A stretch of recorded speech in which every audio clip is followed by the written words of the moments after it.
Welcome back to Math Time with Professor Prime, and I'm your host as always, Professor Prime. Let's talk about math in Dragon Ball Sparking Zero. Okay, so here's how this video is gonna go. The focus is going to be on the gameplay of Sparking Zero, with the focus being on the combat and its mechanics and how math is there the whole time. But we are going to talk about some more meta elements even outside of the mechanics, and we're all going to talk about math and Dragon Ball as a whole, and my feelings on Sparking Zero in the series that it is a part of, because that shapes how I feel about the game. Right. So you are free to assume that you're probably going to be safe from spoilers, because I don't really have an ambition to talk about the story that much. It focuses on the story of Z, which like pretty much everyone knows at this point, with some elements of Super, but also is not super robust in Sparking Zero. And it's not the point of interest for this video. Well, I like the story of Z. I like the story of Super. I like the story of Dragon Ball as a whole, which, and this is a longer discussion, there's a whole lot of early Dragon Ball stuff that does not get brought up in video games nearly enough, and that's a shame. But we'll get to that too. Okay, so yeah, feel free to assume spoilers just to be safe if you want to, but you're probably good. Okay, so let's get into this proper. Um, so Dragon Ball Sparking Zero is a fighting game, right? And the basic point is that you start off at 100%, your opponent starts off at 100%. You want them to go to 0%. You want to avoid going to 0%, right? That's the essentials, which is inherently mathematical at its very core. So if we dissect that more and expand, so that's the goal, right? Like dish out damage while you try to avoid taking it, or be able to like negate it, or recover from it. That's the big point. And now in Dragon Ball Sparking Zero, you have single battles like one on one, but you could also have team battles up to 5, and we'll get to that too. So if we focus on just like the core gameplay, you have your health that you're monitoring. And your opponent's health, but you also have the key gauge, which is monitoring the energy that you use throughout the battle. Same for your opponent, right? And so these are the two big things that you're going to manage: health and key. All right. And with key, like, there are basic free actions like the melee actions where you're not expending key, but you're not going to be dishing out that much damage. And you do have a basic key blast where you're not using up too much key, but you're also not doing too much damage. But when you build up key, it allows you to do a number of things. So let's get into it. One of the big things, right, it allows you to use your super skills, right, like or your super abilities, whatever you want to call them, super attacks. So these can be physical in nature, or they could be energy based. Now if you're doing the energy based ones, it could be just like a single shot and you're done, or it could be one that you're charging, and no matter how you cut it, there's math along the way, right? Because there's math in the if it's just a straight on attack, right, there's math on that in the damage that it deals. But if it's a timing thing and a charging thing, then there's math in that too. And for the physical side of it, right, like if you're doing a super physical attack, then it's like if you miss, you still use your key, but you don't do damage. And so you want to be careful with that, or be able to gather your key quickly, right? So just like with the super attacks, that's one layer, right? But then you also have the idea of transformations, because some characters can indeed transform. And as part of that, you have the skill count. Okay, and I'm going to try to wrap this up as I'm going along, because I realize there's a lot of elements to it. But with the skill count, that builds just as you're progressing through the battle on its own. But to expedite that, you want to hit your opponent. You want to be able to dish out the damage. You want to be able to dish out the combos, right? And filling that gauge, it allow you to do certain things. So in addition to like your super attacks, you have the idea of different skills. And some of those skills, they do things like fill your key back up, or give you some stat boost. Like maybe you can dish out more damage, or maybe different types of attacks can be boosted. Whatever the case may be. Um, that's one element of the skill count, right? The actual like skills on that level. But they also allow you to do transformations and fusions and things along those lines, right? So like if you wanted to go Super Saiyan, for instance, like maybe you needed one you needed your skill count to be at 1, right? And there's an option to transform. And then there's the idea is like once you get past that first skill count, that first gauge, you can do an ultimate attack, right?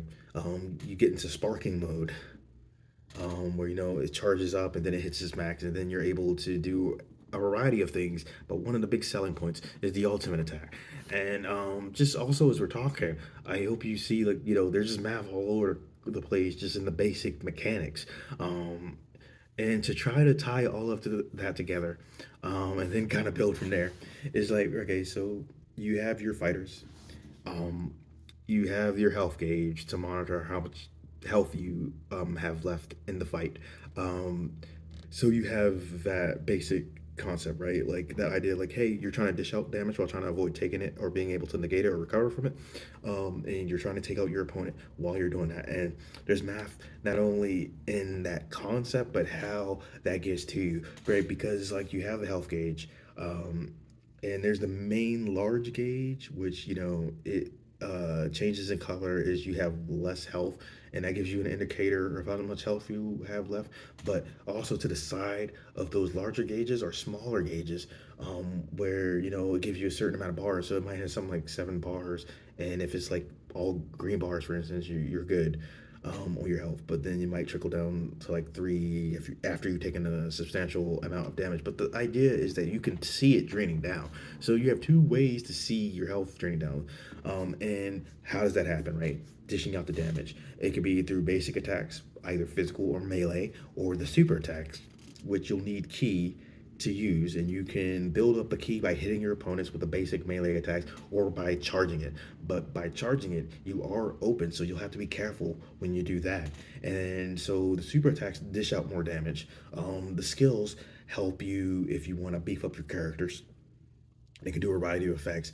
But on top of that, you can also enter sparking mode after getting your skill count up in order to dish out a crazy amount of damage if it hits, right? If it's done, then it takes you out of that mode. But before you're out of that mode, you can't do other types of attacks before you do the ultimate move.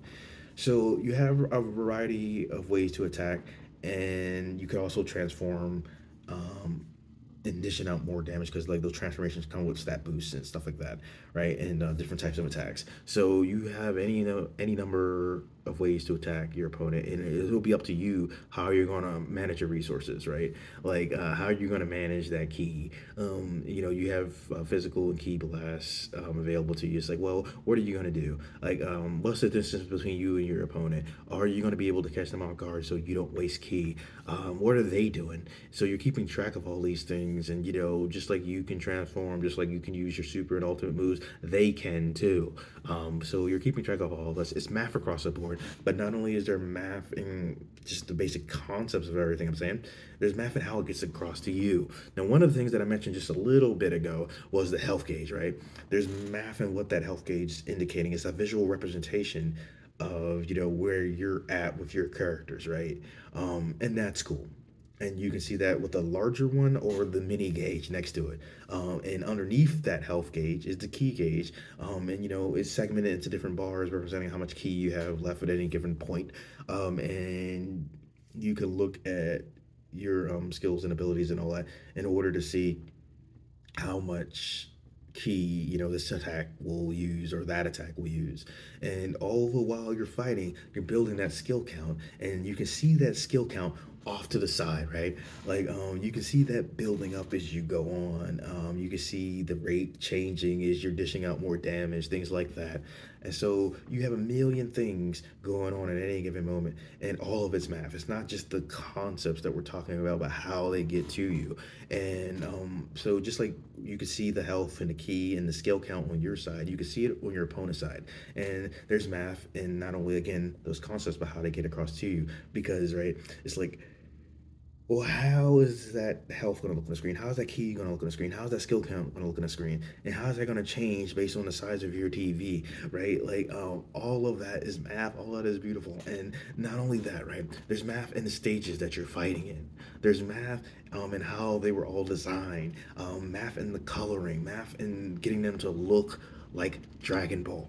Math in the character designs. And the scaling, the scope of everything. math across the board. And not only that, right? That was just like mostly the combat. Um, is you're going, right? You're gaining currency that you can use to buy different characters, different costumes, different titles, even different AI strategies for the computer, you know? But the point is, you're building up currency, right? This happens in the story like you might expect in a lot of Dragon Ball games, but it also happens in tournaments, which you again might also expect. But one thing that I haven't seen much is that it happens just with regular battles. So it's like you might be battling just the computer, right? You might win a match, and all of a sudden maybe you have 1,000 Zenny, right? And that's cool. So you can slowly but surely build up your catalog. And with some of those characters, you can buy them if you have enough money, but you could also win them in story mode or win them through during the tournaments and certain conditions. Not only that, you have the idea of challenges and missions. And the thing behind that is like, well, maybe you're using a character X amount of times. Like, right, you might use a character for the first time. Maybe you get like a title or money, whatever the case may be. And then maybe you need to use them 5 times overall to get something else, or 50 times overall to get an even bigger prize or title again. So there's all that, right? You have that, and that's all math, like meeting this condition and what those conditions do, and how many times you have to do this thing to get that thing, or just having special dialogue or doing an attack in a certain amount of times. It is all math. It's all beautiful. And back to the combat, all it is like you doing a lot of resource management and trying to dish out damage while trying to avoid taking it, trying to stay at 100, or just at the very least avoid getting to 0 while you're trying to take your opponent to 0, trying to not keep them at 100. So there's that, and then there's math and so many other things that I mentioned, but also the programming, the marketing, the budget. Like and so many people work on games like this, and so they all have to like put in so much time, so much energy, so much effort, and they had to get paid. They all had to work together. And so it's crazy how it all comes together, right? Because we get like this neat package, and it's amazing in and of itself, but there's so much that goes into it, right? And yeah, so there's so much more I could talk about, but I wanted to talk about how I feel about the game, as well as my experience with the Sparking series overall, aka the Budokai Tenkaichi series, and that's a whole nother thing, and we'll get into that a little bit. So that's what this next portion of the video will be about, just me talking about all of my feelings about all that. So with Dragon Ball Sparking Zero, overall, I like the game. It's good. I would argue like very good for the most part. Now, some of this is shaped by my opinion of the Sparking series and just my experience with Dragon Ball games overall. Okay, so with Sparking Zero, the gameplay is very fast paced, which is great because it's Dragon Ball. They're all fast. You should feel that sensation of speed while you're playing, which not every Dragon Ball game nails, which is unfortunate. And I even argue the older games don't fully nail that for this series, and that's a whole nother thing, right? And we'll get to that too. But like the idea is like it's very fast paced, pretty fluid for the most part. There are some issues that I think are not unique to Sparking Zero, which is this: it's very if you're not careful, or even if you are careful, it's very easy to get trapped in combos. But that cuts both ways. It's very easy to trap someone in a combo. So I think from a balancing standpoint, it does fail on that, but not enough to hurt, the game overall. But I do think that's a issue that I would have liked to have seen fixed because it's part of Sparking Zero. Oh, sorry, and it's not only part of Sparking Zero, but part of the Sparking slash Budokai Tenkaichi series as a whole. I'd argue to a far lesser extent, it does show up in Dragon Ball Z Kakarot, and it absolutely shows up in Xenoverse and Xenoverse 2 to a less degree in Xenoverse 2. So it's like, yeah, it cuts both ways. It's easy to get trapped in a combo, but it's also easy to trap someone in a combo. But it's much more fun to not do either of those things if you can avoid it. So back to the series. I'm sorry, the game overall. I liked it, but it wasn't perfect, right? And it doesn't have to be. It was a good experience, though. Now, when you look at this in relation to the other games, that also shapes things for me. Because, okay, I have played a lot of Dragon Ball games in my day. And when it comes to Dragon Ball Sparking Zero, it is a sequel to the Dragon Ball Z Sparking series, aka Dragon Ball Z Budokai Tenkaichi. If you're wondering why there are the two names for that, the Dragon Ball Z Sparking series had a name change in the localization. If I had to guess, it would be to link it to the Dragon Ball Z Budokai series because that was a really popular series over here in the States. Um, but you have a 2D fighter versus a 3D one with different mechanics, a different feel.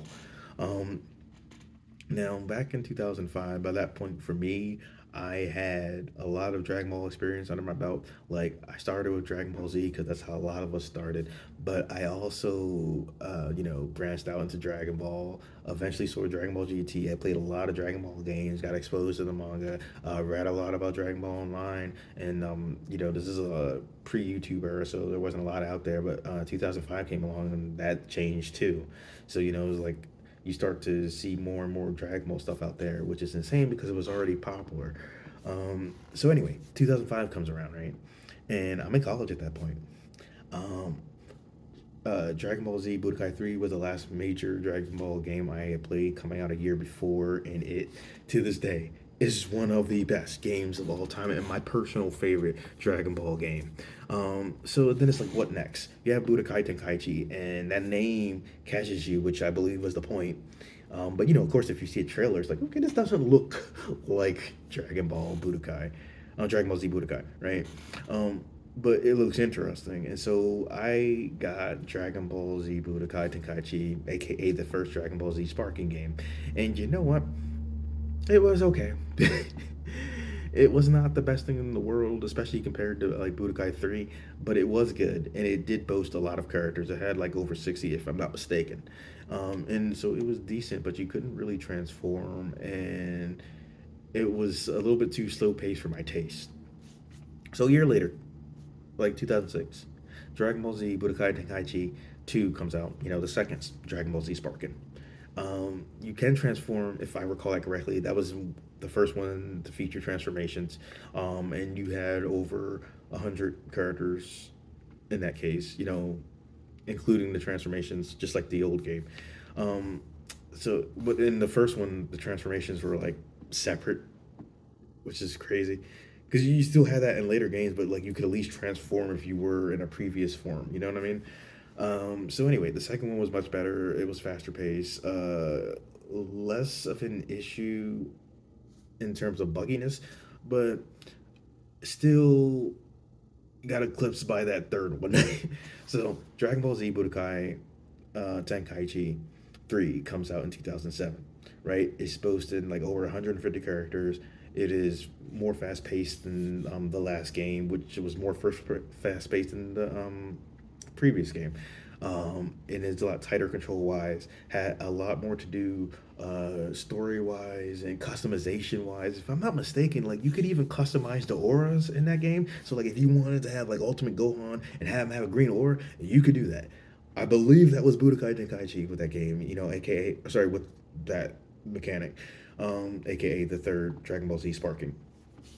So anyway, right? Like you have these games back to back, right? And then outside of a PSP game, which may or may not be part of the series and certainly not the main side of the series, it's like you don't get a sequel for quite a while, right? Like and then 2024, you get Dragon Ball Sparking Zero, lining up pretty nicely with the 40th anniversary of Dragon Ball.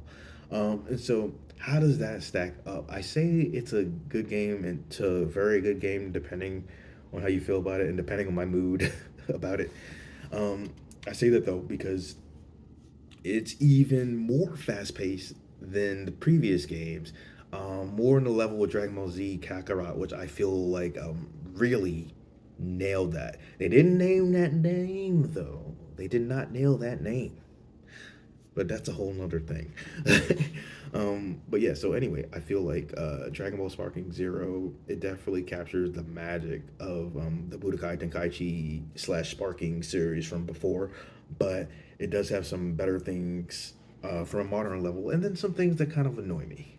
So I'll explain, right? Like it's a good game. Mechanically, it works really well. There are some things that I mentioned, like being trapped in a combo or being able to trap someone in a combo pretty easily, that hold it back from being like the best thing ever. But it still was pretty good, right? It learned some things from games like Dragon Ball Z Kakarot in terms of the speed and the intensity um, of the action. I think you can say that Dragon Ball Fighters is a decent impact on that too. But so it has some of the good parts of modern Dragon Ball games, but it also has really annoying things like season passes or hiding some characters behind DLC. And just to be clear, right? Like you can unlock up to 180 without having like all the DLC and all that, but it's still, I hate that they're hiding some behind that and you gotta wait. That's annoying. So it's just like, so there's parts of it on the modern level that amp it up in terms of like speed and intensity, but there are things that kind of hold it back to me in terms of like hiding some things behind DLC and season passes and all that, because that's annoying. That's a trend that's not unique to that game. Um, so overall, though, right? Haven't played a lot of Dragon Ball games. Haven't played, the other major games in that series. I do think Dragon Ball Sparking Zero is a good game. It'll definitely keep you busy for a while, and there's plenty to do. Mileage may vary, of course, but I liked it overall. So if you stuck around, thank you for doing so. I hope you enjoyed yourself. If you play Sparking Zero, let me know what you thought. If you haven't, I hope you get to try it. And, still, let me know what you think if you do. So I'll see you in the future. Professor Prime out.